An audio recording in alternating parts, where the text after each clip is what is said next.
demonstrasi di dataran Merdeka, tetapi demonstrasi itu sendiri sudah dibatalkan sebetulnya, tetapi aparat keamanan sudah berjaga-jaga ya. Tapi setelah itu siang saya lihat sudah lancar seperti biasa.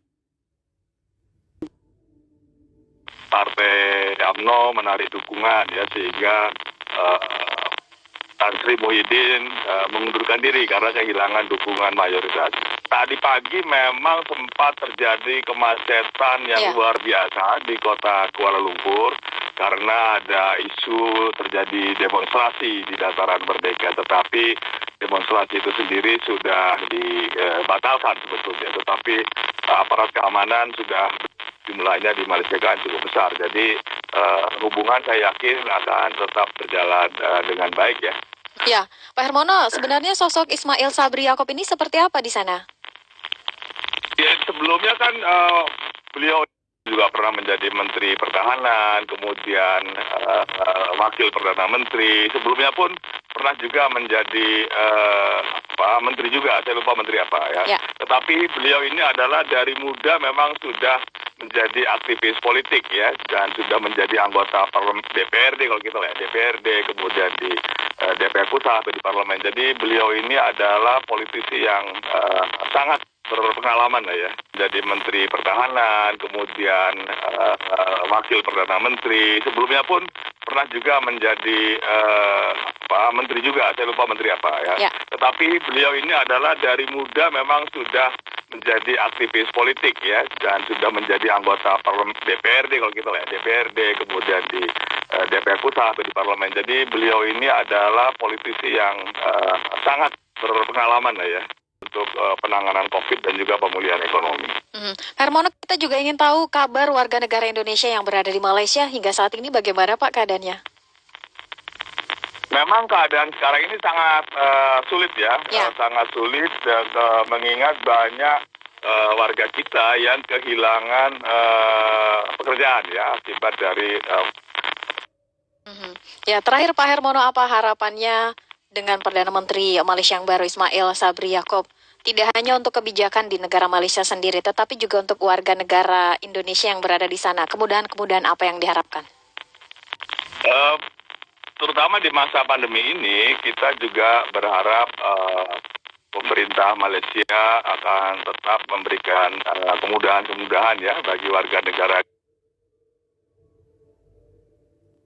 Utamanya adalah penanganan masalah COVID. Karena Malaysia ini kan termasuk sangat tinggi ya, COVID-nya hari ini masih 22.200 sekian ya. Ini termasuk tinggi dibandingkan dengan jumlah penduduk ya.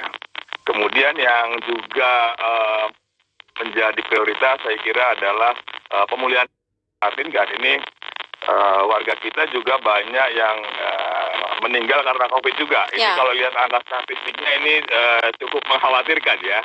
Dan ini tentu juga tidak terlepas dari status warga negara kita yang tidak memiliki dokumen, sehingga mereka ada ketakutan untuk pergi ke rumah sakit ya, atau menghubungi pihak kesehatan karena status keimigrasiannya. Ini yang cukup mengkhawatirkan.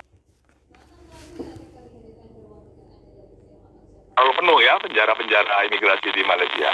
Dan yang tentu kita juga berharap dengan Perdana Menteri Ismail Sabri ini beberapa isu yang menjadi pending dapat segera diselesaikan. Misalkan masalah perundingan perbatasan, ini juga kan masih ada beberapa negosiasi yang belum selesai. Jadi kita harapkan di bawah pemerintahan Datuk Sri Ismail Sabri ini hubungan dengan Indonesia ya, dan selama ini kan selalu demikian. Perdana Menteri Malaysia pasti kunjungan pertamanya ke Indonesia ya, atau Presiden Indonesia biasanya juga negara pertama yang dikunjungi adalah Malaysia. Ini kan sebagai simbol bahwa Indonesia itu negara prioritas bagi Malaysia, dan juga sebaliknya karena memang warga negara kita jumlahnya